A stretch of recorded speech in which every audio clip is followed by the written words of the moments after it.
Akwaba, my brothers, my sisters. So Baba joining me Bium Akwaba Ediba Hotspot Radio. This is a live interaction on YouTube as well as on Facebook. Please share the video. Share video na nem pese me no di nkomo bi. Inti eya na wa share video no na wa ma wonua ensa kebi na ya bo nkomo why.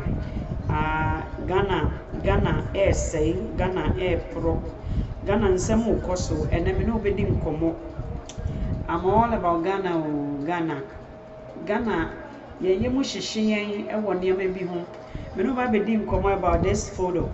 There are so many things and I know why. So we are going to chat. So please invite somebody na yenin komono na nkomono entimi entumpon na yentimi mfa ya adwene e wo niam bi ho. If you want to join the conversation, you can also do so through a WhatsApp line, or you can call me direct 416-817 4716 416-817 4716. Also share the video. And I also want to give a shout out to Fix the Country for such a successful press conference.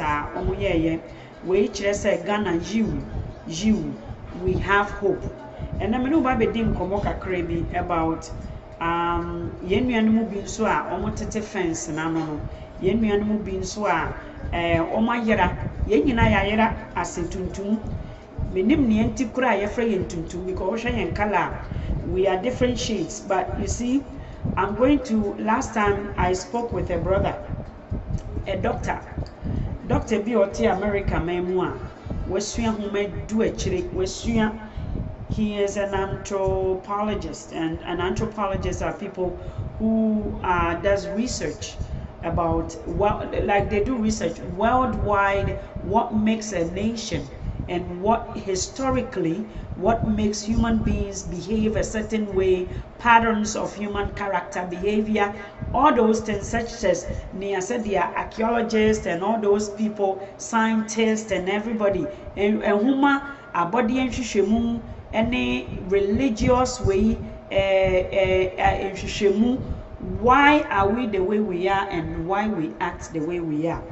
Yem papa wa oye omo suade akọ akire ode yen ekọ yan bakose mu kakra we reassure what I have also been taught and what I know from yen other brothers and sisters sabi yedi omo fa empo kokko no so yedi omo fa empo na yedi enkantankanta chichiro omunsane omunnan na yedi plate ndade asusu omano na yaje omu tibia anase sede omutie omunipa, what makes them human being yaje from ho omu pe yaje from oni yede fa amunsuo no yede fa omu ewo nia ewo force mo enye omu peso yede omu ba oman foforo so ebedane omu te se mmoa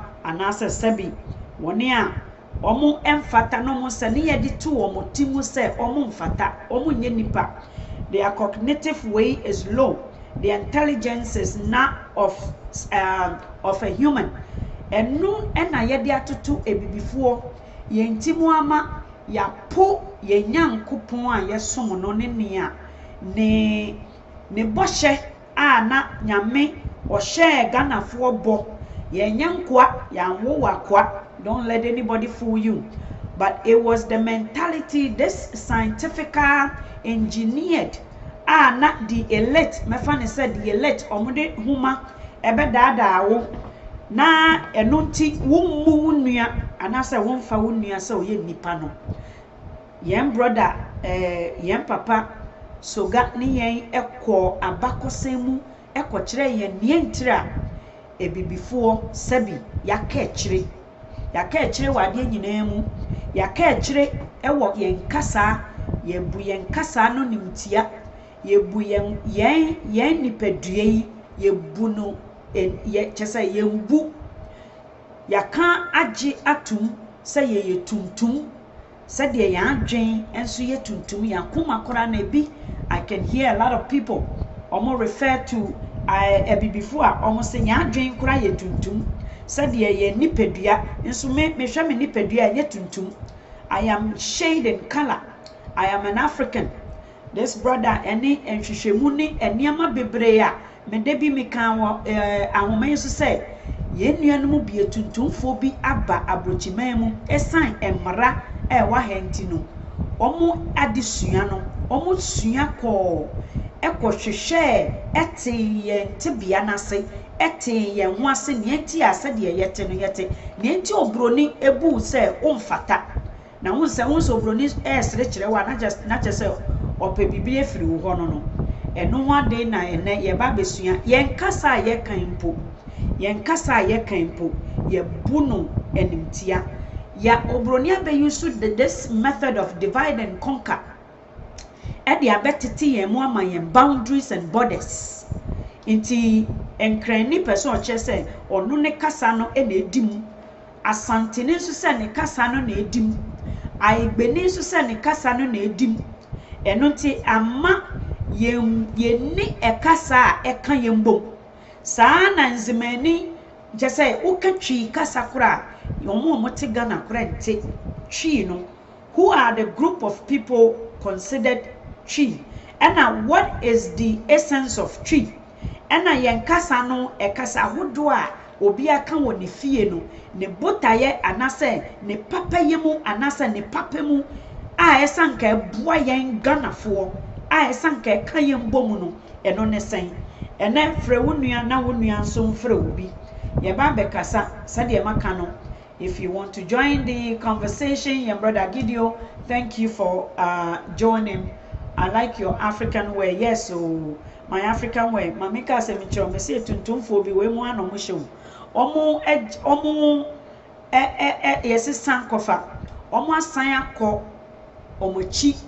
Omo akọhwehwe omo echi ehu se omo akọhwehwe se de omo te ehu se omo free.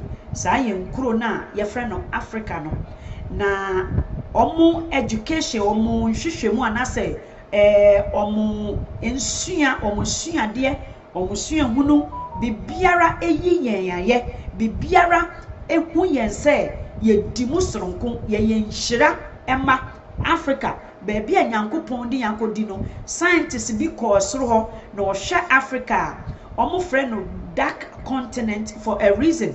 It is covered with greens. Tell you say ensure etwa ho ahia green ensure enuawama ena ensure eno ne nkwa yenkro kasa no we've been blessed with those two things. And nipa ewo mu no so ahodenfo akukudrofo akukudamfo ena egu asase no so. Nanso ene eniema that same things anka esese ye nhira mayen no de bia meka se abaye nnome amayen ye mpanyfo no akosua brofo de no ehu se ye disua ewye ewo fam esan sa engineering na ahyase no obroni ne be ye yensa no sa deprivation omo depriving yen of adesua ema omo de omo adesua na eka yen hye no e na omo de brewo kai se tete no de bia meka se na yen na ye di ewiase so e wa asase yi so ebibifuo na ye di kan when it comes to science, when it comes to technology. Ukwa uhwehwe abodi ahase a utimi wo se yen na yen ebɔhye no ye di nkrofo bi hwe enhweso I to say pilot program yen papa kan ye. They were just there as a pilot program enhweso nyankopon de omo esiye say ye hweso na ye de ayade foforo ye de ayade fefefe sa na nyankopon ye ne niama nanso yen Africa fo ye jai ye nyankopon yen na Kristo ye di kan yen na yesom nyame papa no uhwe the research that has gone through Christianity Africa for yen na ye di kan yen na yesom nyankopon yenim nyankopon tirimupo ne tirimu asem na kwan ne nsem ene na kyerɛkyerɛ yen na ewo yen yen payfo no de ekɔ sesa wei nhwehwɛ ene sika papers ene omde yen gudie yen japade ekɔ exchange ye ene den na yehu esa nyame a yente ne nyame a yente na sam na ye yapo nyame ntino ama ewidie hwede asisi wo Ghana mame ka sam cho nia odi widi eye nia onsuro nyame ohwa abrofoman mu a anase developing country na say ye kan say sa ewidi sam esi Ghana no na ebi ni Ghana ebi sisi a na chese obi asabi na adwene anase yesi hunhum bi afa no na yenkomu yenhwehwemu sa hunhum kro na efa no because we are spiritual people as Africans ansa na with this some yebehu sa niema yi bi nia esisi Ghana sese no ansa na Ghana fo behu bi no. Look at this brother obi anka sabi mefa ne say o papa oni afuo mu ena odo na mmom waba the limelight that he moves with the people that you call them elite or those who are privileged almost ka oni empenfo na nameboa Ghana ansana yebehu bibi say no na yesay hunhum bi afano because yet hunhum ase yet we are spiritual being na yet nyankopon kasa yenim nyame Kristosum yen papa bi ohwehwe ono no obete wei for Roman for krampo etu ono no yiyi obe da niam bi edi oye African ni otuntum ni ono ohwehwe corrupt wei na Roman for ni teach no ono no obe ni nhwehwemu ena obehu ena odi nipa omu hu se ne nipa dasani se ne nipa ewo nyansa enipa wa adwene enipa adwene etimi eye eniema ahodo esanse nyankopon boy yense ne seso na odi ni su ehye yemu no sa Africa ni black tuntum ni ena oye nhwehwemu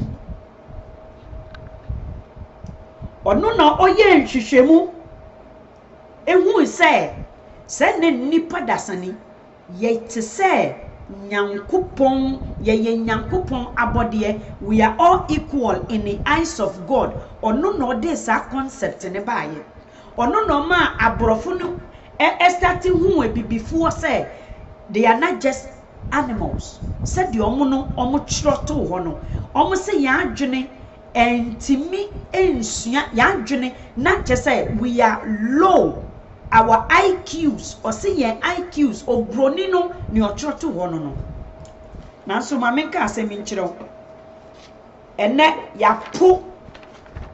yapo ye nyame a yesom no as Africans yensom nyame biomo yensom nyame ye gya nyame som to ho akyente obi ka se Kristo som wo Ghana eya na menti ase ye de amamra nyankanchimade ehunhum na nyankopon ese ankenumon a wama yenso tumi no sa we di sam say no first no na ye hwehwe ekire na ya hwase anase ye huniko anase we trample over it, we become, we conquer those things. And na de ene yen abetena wo yemfie hunhum fin ene yen abetena e wo yemfie Ghana yen ye magic kura asene abrofo na ewudi sam omde apeti wiase afa na nyina yen kura ye magic sene omo ya na ye sabi ye spiritual people na yen yemu ye ene ye good ye buade ahobrase ye surade because ni ye suro nyame. Don't mistaken that to be abosomsomo na yen Kristo na ye som no ye nim emra yana ye kohwehwe yana ye di ensruma na echi etuntumfo na di ensruma na echi ekohu se ya ba ya wo baby a oba ba gi asase no so etuntumfo the three wise men no etuntumfo na ye read signs ye na ye abode imura niema we are on top of those things emra na ebibifo na ye empire na ye chichiri kuo ye na oman we are on top of how the governance we were on top of things emra na masamu na omo chichire Africa corona omo building every mines omo hwe ekuro wei omo na omo wo magnesium ekuro wei omo na omo wo sei na no yen doctor ne yen ko mu be hu say yen ena na yen nim sa niamo nhwehwemu historically things that were written down obroni na ekiro ye oba Africa be hu ye ne ye ena otu wudin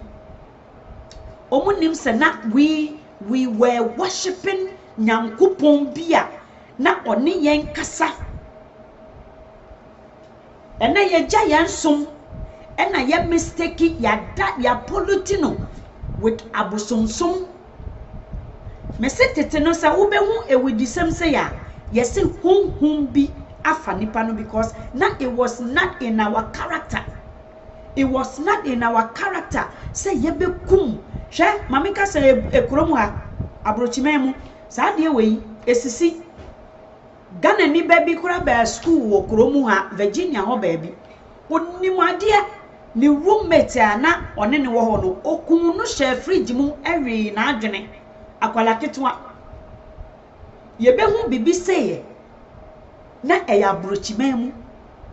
Omu nyinya ni yen Africa yen bibifo ye ginyamidi ye nim hunhum ye tinyami hunhum ase ene ede na ekoso wo Ghana no ene obebunu onipa otuntum ni sei etimi ahwe ne yonko enye se odi kwa koye enye se ye sacred enye se bibia se de efuo mu first no ye se ye de koye sacred it just a mere wickedness.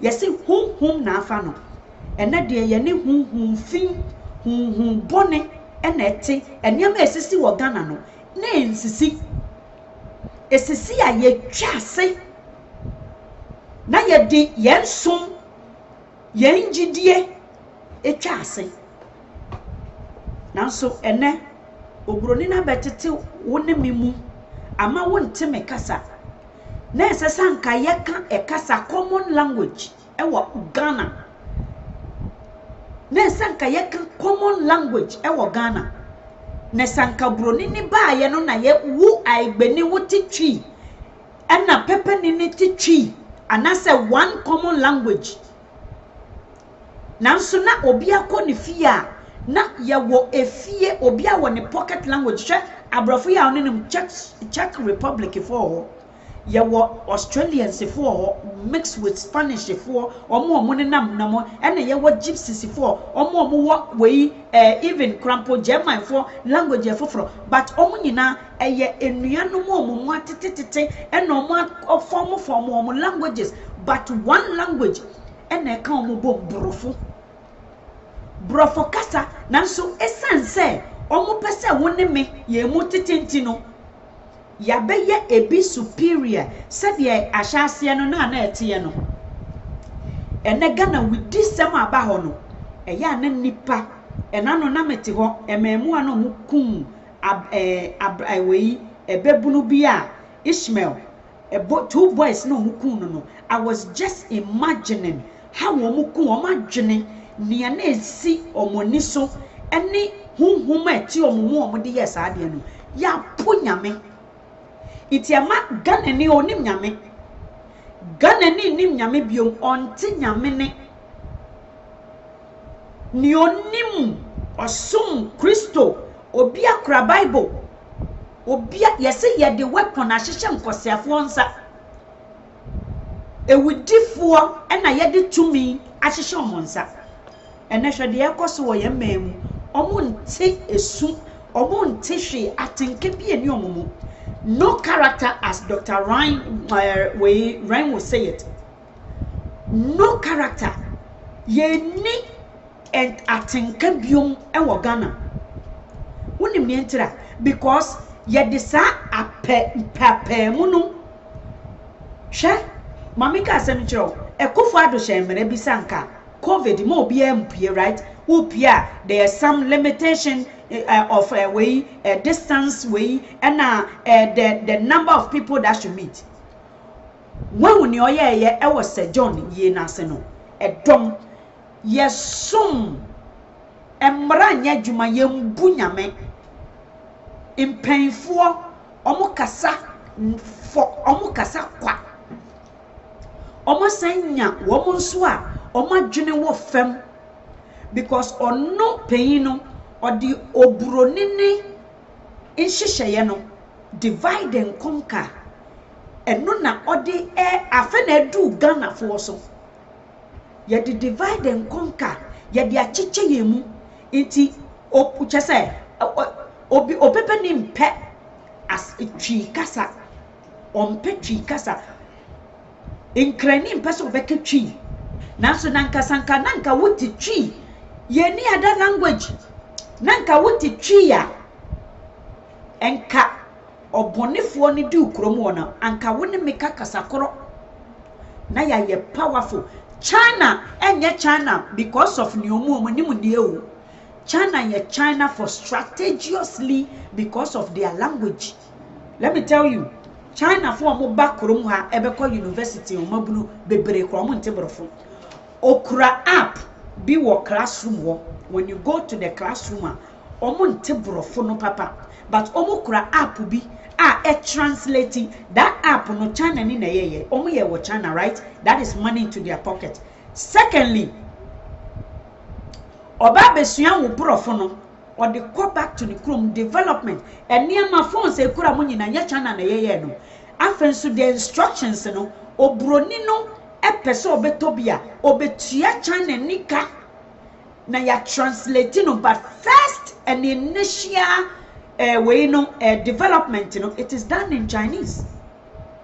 Shall countries are omo development omakwanim ayakasa abrofo have joined them. They have joined forces and irrespective of say oye Ukraine so ye we Australian say oye Czech Republic ni say oye wine ni esen say okura ni kala no ntino oma ma omo contract wo krom ahwe ene wo hwe kwan a ye wo krom ha omo sisi adan omo high way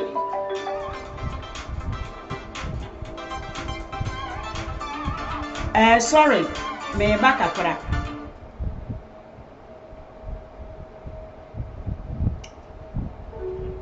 brother ma feel back in your online for no a language. Sanka yefa yentwi kasa as the prominent, and as a mefan say but esan me say we rather reject our own twi ni frigano. So we are igbeni a wohweme, we are nkrani a wohweme. Yes, we are nkrani fe, we are igbeni fe. Say you have your mother tongue, you can communicate with your mother. But mamika senichiro, in order for you to be on a common ground with the other side of the equation, you need to connect. You need to have something in common. Esan said we have nothing in common with Ghana. Inti inkrani person of a kitchen, pepeni person of a kitchen. By trade, by oyia, there are so many people for in Accra. It be break up away. They are susceptible to languages because they are open-minded. Omuna yomunya free education. Education is good. Womo mak asantini peso bekan crime. Inti sanka ye choosing crime, kurapo sanka in crime. Enye the dominant language wa Ghana kura. Anka santini be brone ba. Say adenti na okokan crime. This has brought division in our country. But sanka ye fa kasaba akuma. Enka way was gonna be eno na yem papa Kwame Nkrumah. O queen say sanka yetimi enya common way language, and we would be stronger in the economic way, and we would have politically we would be stronger because obronina and koba beji goda and kai wugana ne won't brofo and ka would the tree and ka bronini ss obesuya anaso otia obia owa Ghana oke tree no sanka brofo na wa interpreti ekromoa Ghana for bebre omunti bute. Inso oko school na yaka kire oko school mu akọ interact with the teachers ne ma teachers na se yaka kire ne say onfa translator chi ni a esan say woye Ghana ni na oba be translating ntino on person on be hu mu twomu on be hu ni twomu esan ye nipa bonisu ya dwi already no we have classified ourselves as we are no good to ourselves. Iti Ghana ni no beka kotna SST meeting or whatever meeting, IEP or nimushi, the logistic, the whatever is involved, untiasie, they are technical things. Iti nyombeka biyano or se penu akosensa na ya fairly na ya delay uba wo school mu. Esan se ni nuaba be interpreting ti amehanomu. The government pays for everything. The government pays for everything. Ga omutua bibiara sani ebeya hu be han ewo be suku kom so Ghana ni will never take advantage of the system. Me say use those provisions no na ye bre esan say de ntira wo ya poison wo ewo wunua ho enunti ye mu achiche ye enunti ye nsum nyankopon no den language na ye de kwa ba besom ye de burofo na eka enunti se na se ye be prince se twio se nkran yo se pepe na mo ye no anka ye international language major language e wo Ghana na anka ye nyina ye sua bomu anka buroni ntimi medada anka Chinese ni ntimi amaye nkromo easily sir because the language itself would not allow them. And nature need teachers for a juma ye common pa wo ubenya aye teaching because omo person wo ba ho omum fa musika they want you to come there and teach their people about brofo na so ene ede na esi ye de brofo ni onte brofo wo brofo tantan wonso de ka abakosem wo de ka be wo de bube unim say Bible no eye bebu. You don't understand the my friend say when there's a language there's a meaning what the translation of the original language, you know, where it was coming from for you to understand what the Bible is trying to say, Quran or the brofo One so one te brofo, what the brofo and echere Bible. How else are we going to be one? And then with this summer I do Ghana. And then with this some because we are divided. Your brother Razak, thank you for joining. We are divided. Opepeni on person obeka onti mekroboni onti mase. First no kura de kura mixed marriages, intermarriages krampo a krobofo akọ ware ewo aigbe kromu asantefo ware krobofo asantefo ware pepefo. Up to today we are still dividing ourselves. Up to today enunti won pain for no mugu Ghana no omunim se wadwen wo fam yenim onim pa se wadwen wo fam ade a nenti a wo ye no wo heli ne say you are I to say there mefa ni say you are your mental way no it is locked up. Your mental independence, mentally unya independent untimi infa wadwen ye mame nka sam kyo a government yobia or say ye jijito fama me na me na metimi dia ye kroni ye ma promise you 70 schools metimi aye 2 pe inkwasiafo bi say yenyi government na ye for 2 na waye no that is not the citizens position. No, my position, I'm looking for 70. Now, what can you know? You see, but when you are in a slavery mentality, a two no, a bear of because when you say a do a wall, when you need, you don't believe, say the 70 no a wall into 2 no, it is nonsense, it is ridiculous. Where is the money you took for the 70? Ebimo say yankania ekufuado waye. Are we the government? Are the multitude the ekromano omo government say we are going to play the government, the politicians. Enenti omo adwene ni ye low, omo ye lazy to think.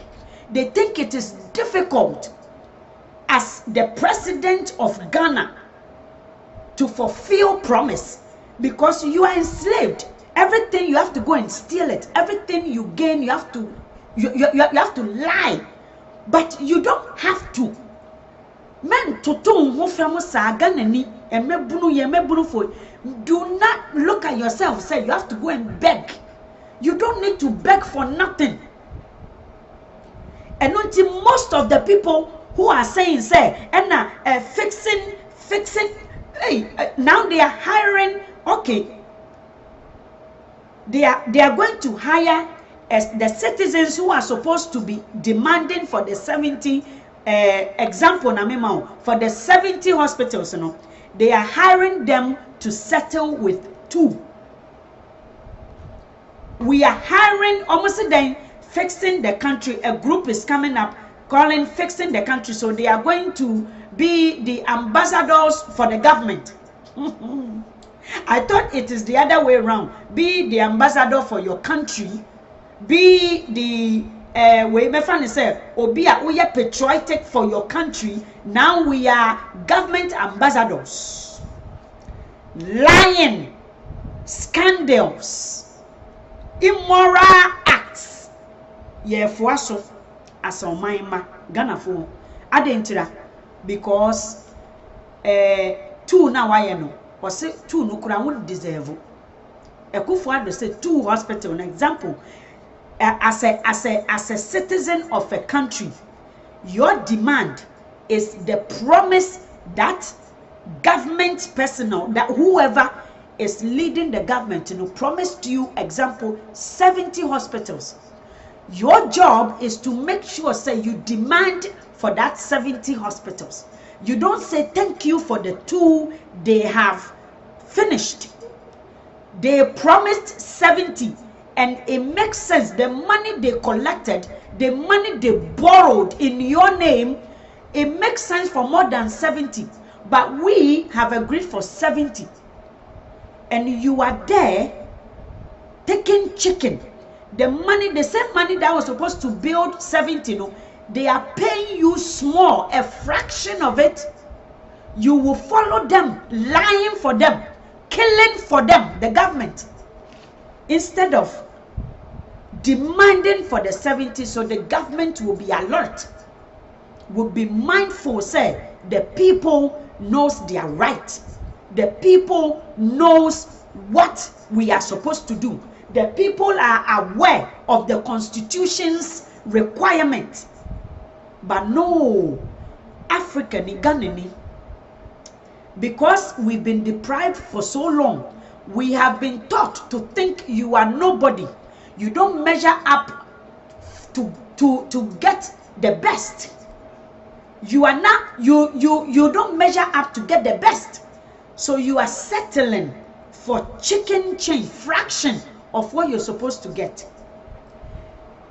And a few of the citizens who are supposed to be part of fighting for the best, they have settled because their leaders, have made them think they are not worth even the 2 hospitals, even the 1. Example, a government promises 70 hospitals. They have completed 2. The citizens' job is to demand and question where is the rest of the hospital you promised? You borrowed money in my name, you collected my tax on top of it. You told me you cannot do a road, but you can do hospital. But no, because in the beginning, your right has been taken from you. You have been made to believe that you are not worth anything. Ya can't say, and until they be a yes restaurant.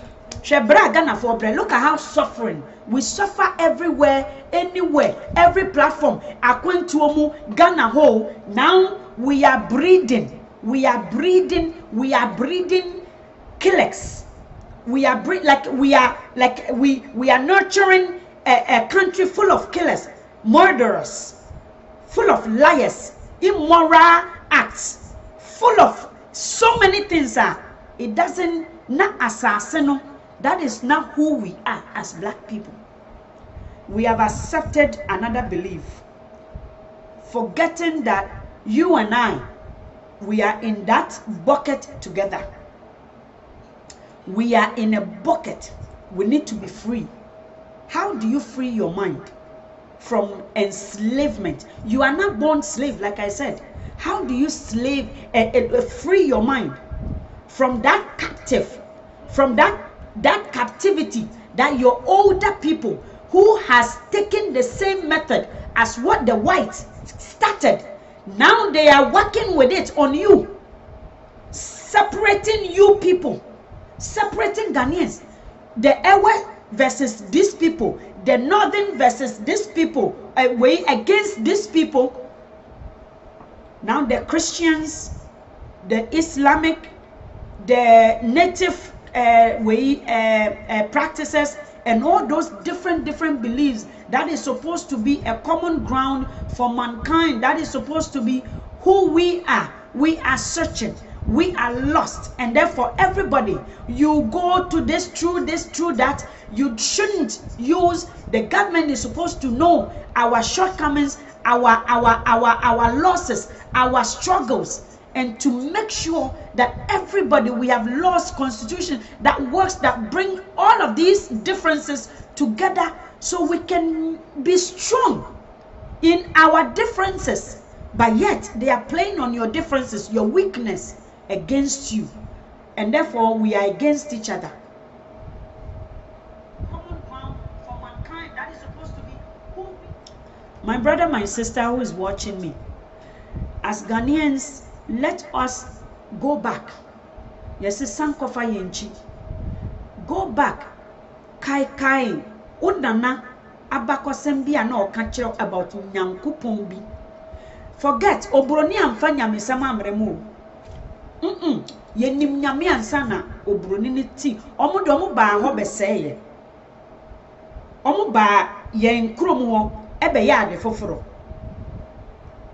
sa wuti ase omo ba ho ebe change omo be engineer adwene se de omo be dwene se wonye nipa na se wonhu se wo ye nipa wo be de hu wo nua so no so ye nipa eno ti de bia ne ye keka ye ho ne ye titititi ye ho ne ye de ye ho totototo fam na nea ye wo no na ye bu na nimtia ye njapade a ye wo no ye bu ni nyina nimtia ye substances ya tonton ye njapade nyina because opanyin nim se wonnim opanyin kosua ade efi broni ni o de obroni ni concept ena atete ye nyina ye mu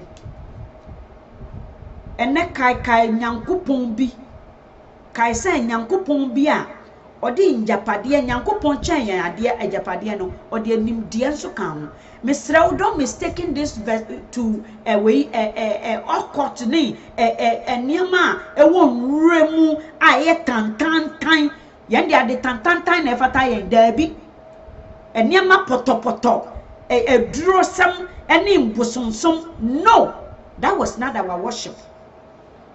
That was not our worship. So what you saying? Before yen sa we read the Bible, read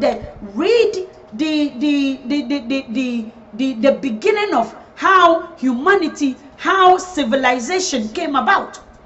Na be hwe say hifa na abrofo no besua omo man buo no so na omo bu no omo besua free hifo. Read since the beginning. Yen na ye wo amambuo ebibifuo kromu yana na ye wo governance yana na ye govern ye bisa omo go back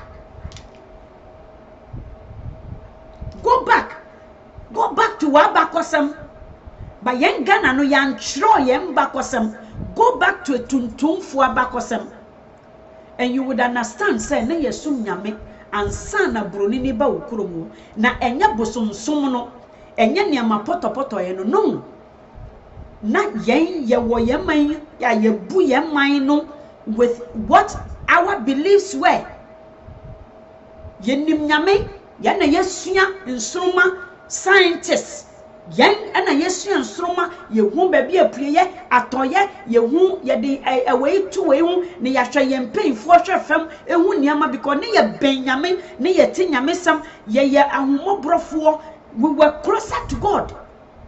Ghana for Africa for etuntumfo eno na broni ni fa so hu say ye yemu ye nanso yama yen papaye eni we I to say ye mpa disua na akoye jimisem. So what you say ade ye yen kwankyira de ye yen fa too much ene hwe ewidifo aye Ghana homa and then we are raising children's because yen refi nyame yen hu ade with yen niwa na we chire no we only see things inti ama odadafo na betena yemu and then we are living with odadafo ewo Ghana yomo hihye coat omo di school abedada inti obi okambrofo wa fra wa adwene ene wo politician no a esesa nka obe promise anka me de menti ase say bi mu omo mpene fix the country menti ase senka enye adada eni adesua yensua yempe say yebesua de na omo nim se wonnim ntino omo nim se you see they know say wonnim say fufu ni abenkwan ni enam papa bi no ye wodia omunnim say wonnim say omo de wudi na akobo bosia Ghana wompefo no they know say wonnim wadwene sua ompa de sua Ghana omunnim ena omo pese wo be ko school na wasua yen ho niama as Africans menkan broni ni de no nanka obesua wasase na agudie na eguso obesua ehunnim die ena esanka omo kire yen omo jaho na omo kire wo obi nsuo eda ne kurom obi mipo a eda ne kurom obroni ni discover ewidie eni ewudi samo mudidi ye wo mea nkuro so na no no mo kire wo Ghana ho inti wonnua na ote nche no hu ni se ondimu inti wo politician nim se wonnim so de wudi na akodi ska ontimi nkan onim se obu atade na ehye no obu atade no ene ne kasa na ontimi en pepe mu undisene onni hunumu hunhum ntino obu ne kasa no ne we akasa no kura wanti ase ba esan jimisam ehumobro ene adesua yempenti no aye jimisam amaye wo pen no wa Ghana politician no o promise you example 350 something hospitals schools also obesi wasi musan wosen onim se unji unhundi two so see two or see two no kura you don't deserve it say we are Ghana ni two no kura osima wono o politician no Ghana say you don't deserve it. Come and see Western world how much are almost really politicians, how much are almost question omo atem didi ahodo adwuma ye mo omo ye enne ye se ye mbo nana ose ye nyakora nka ye de ne besua enne ye se ye nsua nana akoa entina ne nan ase enne ye se ma ye nka no kora nkyina nana ma ye mbisa nana asem ma ye mfa nana ne ntro emeto abonten because oye payin. Look at how we are choosing position. Look at how foolish Ghana for we are.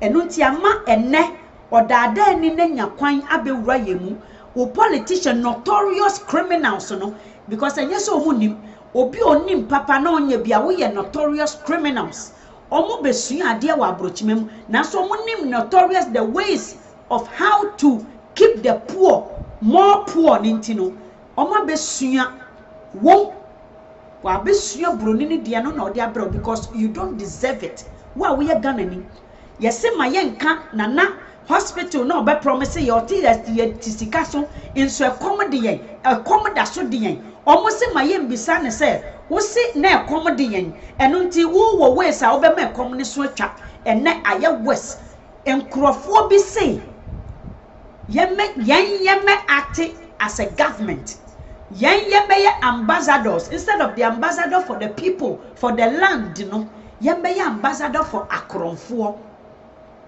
the government yemra yemeka yenka papa asa de sika no odi ni yene ni na edie yene no na ebe gina Ghana fo anim promise ye all those hospitals and schools and na yesan de fofra beto because onim se won ready wa bon onim se Ghana me se nana kufu ado onim se Ghana fo bon omu ready nia o suku a otimi ready no so ye de obroni no kasha no na aka na shanti ono ne dedu oye nyina no oyema empanyidie onhu say government is for poor people onim say government is for the less privileged onim say government is to bring the bottom to a middle ground onim itinia wako school kura no onim neti ayeye dede ekasama fu omo Ghana omo nkasa ma Ghana hanom it's less of that anything aban be na ono journalist no kwampo ye ni de so mo makonya secret be about aban na the public is waiting public na omo ho te se nkraman a ekomodi omo wa abrochimemu the public se eba na ban omo pa ban no awe no omo nam dada omo hia niam bebrefri aban nti se journalist nsaka any way bia eno nti ne yawo whistle blowers wa abrochimemu because ya aban ne protect you the same law no protect you because it is to the best of the public interest. It is for the public interest to know the truth. But Africa no ye cover niama up ama se say obunsam ne yente ama ene ye be cover ye chese ye be cover up eniama bone ye be cover niama bone no hey ye be cover niama bone na se say ye de ba abonti no ene mpanyinfo onim so ye panyin ogune ho fin nsemfon obetena ho keka wo a woti aban mu abronyemu wa na nimu ne ne sese chimpanzee omo keka adore hotsena adore mu adoye o se hwan onim omu ne ho so ye panyin hwe nanim wotimi ho se nimu nyina kora enye no ma yo mo ho hwe na fu egu nanim wotimi ho se chese omodi nnuane bone onim so oye panyin. Yes, so tankofa owusu bempa, they are eager to fight for evil. They are ready to fight for evil. Abrante ya chini so far yes we dwane afi psychiatrist we ya obi bekan obi ma comment bi way before obi ma comment bi sa kwa we a wakum watwetwe nipa nam oni mpanfo na ye adwuma na mo de mo ma yenhwe omubejano enu na esi no this boy who has killed many people. There was a comment under one way caption be a buyer nipa ne can say this boy works with top people in Ghana, so let's watch. They will free him. What is happening now today as we are speaking? The news is saying he has escaped from mental health whatever facility be. We can so predict Ghana. It is so funny. It's becoming a joke. We can predict the actions of our leaders. Just say we I know the mommy was saying 10 years no ebi wo ho. South here say we can predict it. Look at what is happening. This boy is now he's missing. Obeku nipa free because Ghana niya kwahwa eye niama bone niya gidi eye niama bone niama e wosumu ye sori a yesi yesum nyame ben mo refi mu nyame ahyase nyame na ye nimu no enya bosom no ene bosom som edidi nipatim ene bosom som because bosom eye ewei esumu niama eye sumu niama ena enye sumu niama na yeye yentimi enye hunamu ade enti ye de ade nyina ehye wei hunhum yentimi nsua de emma hunamu. We cannot explain yentimi nsua yentimi empapa niema mu ennim babi a eniema fi because yensua de ti yenre fi yenyame a ohye yembo no yenre fi nyame a or making provisions and yama fefefe a good dear papa bi asase a eye from asase a good dear wase na wama ye honim de no ya exchange sa nim de no abeye ni brefo ama ye mpayifo ehu se ye ni bre no ni bre ni bia no onya de kitwa bi cause obi an ni bre de onim nyansa na ni ena odi hu ade nyansa enye juma inti de bia no ye ma ye nkitwa bi we settle for small inti ebimu ni aban ekoso aban mu ebimu say ye njai womu because you see omo mama who say see you are not worth it umfata o hwe we literature sa abrofo na twatwa to wonyina about a before ye o se umfata e na wo so agye atum Nyankopon ena yesre no. Young brother Alex, or say that is Ghana for you. What is going on? Ewo Ghana. Ede na ekosu yi. Ede na ekosu ya. Eniema na enka. Ghana fo wa anu edro pa.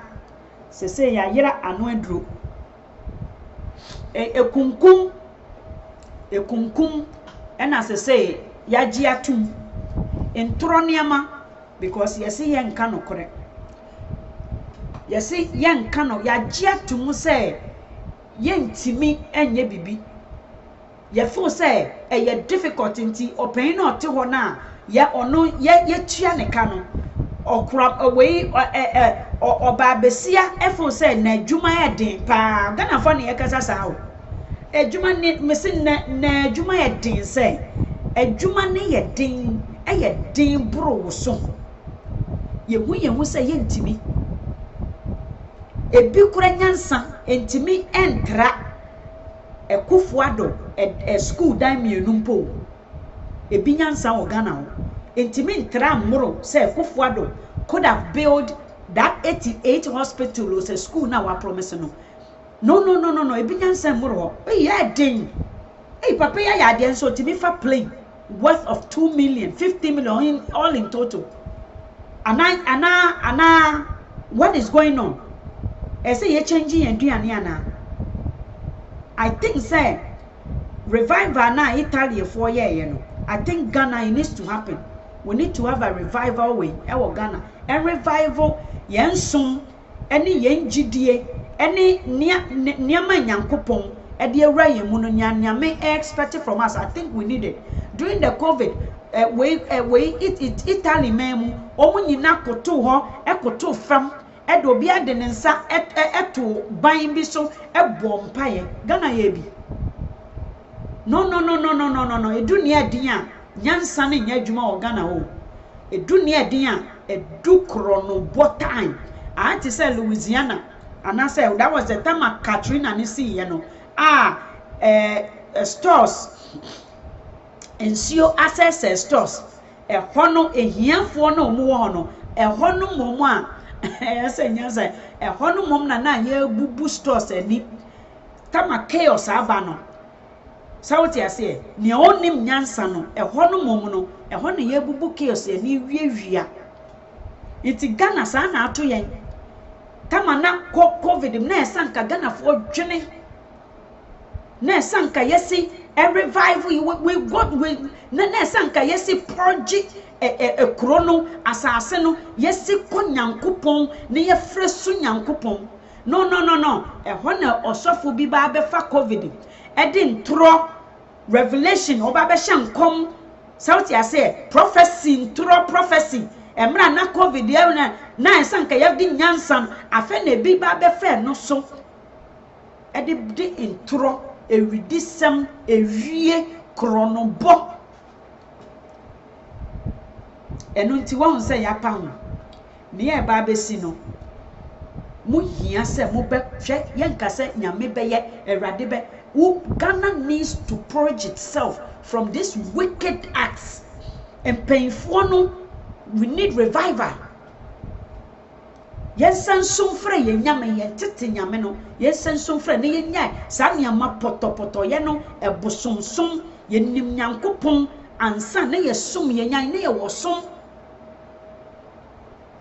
Now don't mistaken that as some people mistaken that to be say na ye som bosom enyama poto bosom na eche usumu esumu o se brahan mu na unsu ukosumu na ye twantro na ebi efu say omo no muhu omo te nyame ne no me te nyame ne unsu ese wo te nyame ne se wo te ase wo te nyame ne dia ewudi sem se ensese esi wo Ghana hamom na omo nim nyame omo nsum nyame hamom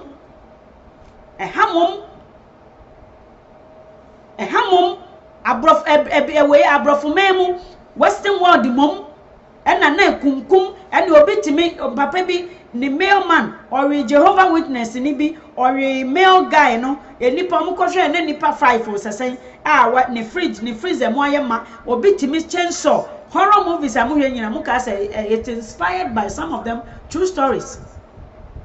So Ghana na we na sa niama we na niho we didn't have this and yes sunsum bia besi obi so na ya bompaye ya consulting closer because now we were closer to God na ye nimasase na chiwade ne na pede ene ye beka nokore no ye de akohihye hu bebre ni ensuo nyame aboama ye na ye de be ya de fefe ye de be ye nkromo fefefe no ye de aye bosom nti ya ye nsuo no poto ya ne egum sansuo mu amose we abosonsom we no sanka nsuo no musuro pa enkahwe efia gugu nsuo mu it is not about abosonsom ne mo nkrampo ama ya punyame ena ye som niama ene se mahu enipa kunkum ya kokum we enka hamom na ewo abrochi mamu na ewo bikacho se Ghana ni baby o ma onya scholarship onimade Nano, there was another Nigerian boy. Omu kuna abrofo nkola omu be bon hopo. Abrofo nkola nkete na omu de omu ni obi kwahye baabi. Onimu abibifo abrofo abibifo ewu abrofo nsa. Ghana Africa yenim se kunkum we mu. Nanso enne ya ma obonsam kwan ama oni ya betina because yenim nyame.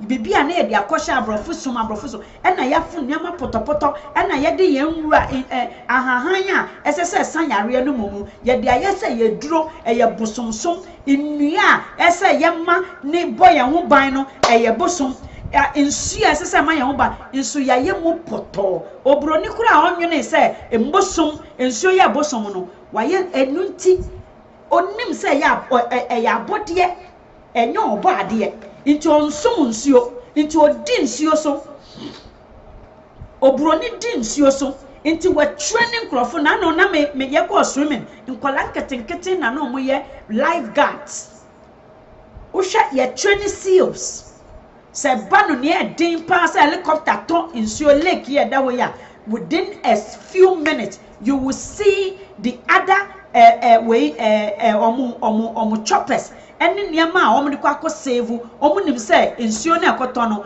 omu make sure say omu de divers se ne be ya omu be fi play omu be try to save some masum be ye masum niama ama eniama ye poto sankam ye fa nyankopon na ye nim no efi ahyase Ghana for Miss Africa for na ye trace instruma Jesus ye wo no wa sa away for the wise 3 men no abakwasam wo ma be sua de Ghana yimu nsua de ma be sua bi before be sua de nhwehwemu ehu se etuntum yen na ye Christopher no omo no mu di tu instruma ye chi ekohu se ya wo a promised son bi ena yede yensom no ede na yede aye abosomsom enu nti hwe abrante fefefe hwe se bosom huhum bia fa na se obi enu obetimi a kire se yare wa ye fra na abrofo yare se ebesi Ghana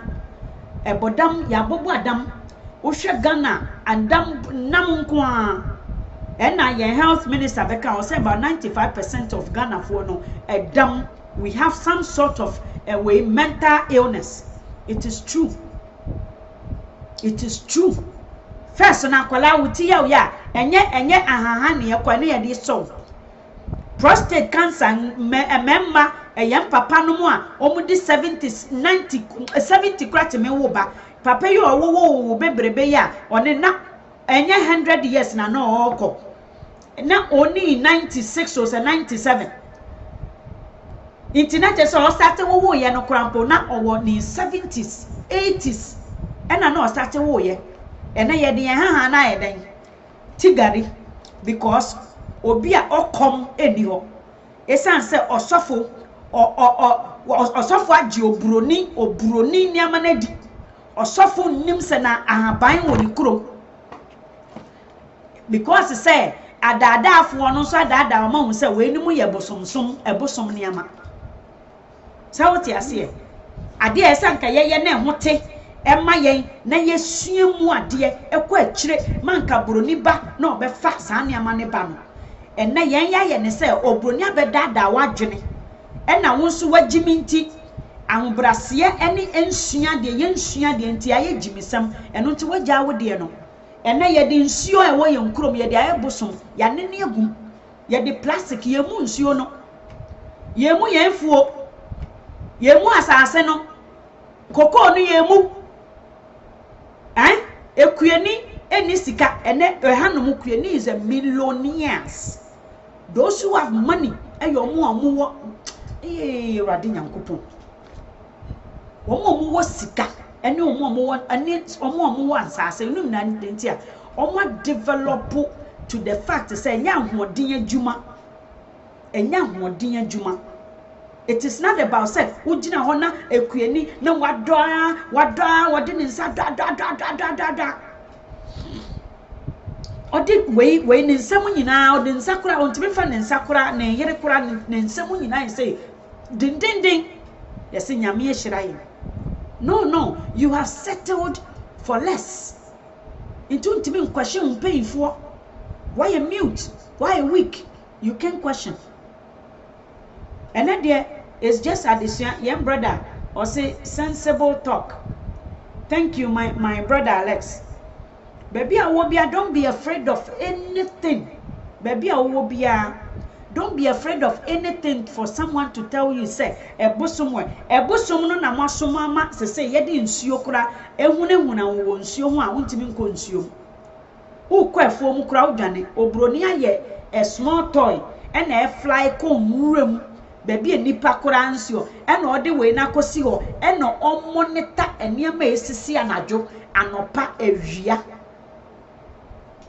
Eni anko omo pa na meka sa eni omo yabafo monso na musro enwura mu kra nko ho unnim ne ekoso ho onso se ebosom ho unnim ho ekuefo pa a oye kueni no wakosi ni dan wo nwura mu wote ho ede na ehune huna no nyankopon ne nim de e na ode sa niam ne nyina kye as Africans nso mama de na ehune huna obi esuro Yesurama onipa na esesanka onipa mo a eso obenyen no yesuro no ye chese chese yesi bibie si eti ase wo Ghana ho ade esesanka ye ma ne ye adwuma ma ye no ade no mom ne ye yapono ye mbu nipa eti wonua ye mo acheche ye nkasa emu acheche asantini frantini on pesa obekan igbe ye ni common language nti obroni bia China for chanchan omo pe before asem China pa for pa no omo ye racist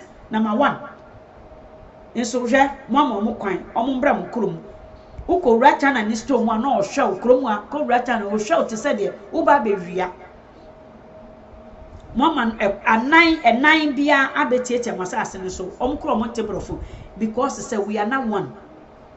I benini ntitwi on person obeka twi kroboni no nso a senka ankran kasa ena ya po no na yesi brofo na yentimu benu mom no enye ye common language eno na atete ye ntemu ne mene wo na wonteme kasa na menso mente wo kasa nti ohoho atimi abetete ye ntem sawoti ase empepe kromu teacher kwajo o chirechire mu pepepe enkola obere obi na ya postino obi a otin kran nkrani ono sebi we wako school university teaching college na onte wasa ninu so ye nkire ni twi it that we don't have any common language that bring us as Ghanaians together because yambu fu ye won hwete say ya dwi bom we bu fu we menim what the tete what abakosam what was the problem inti ankranfo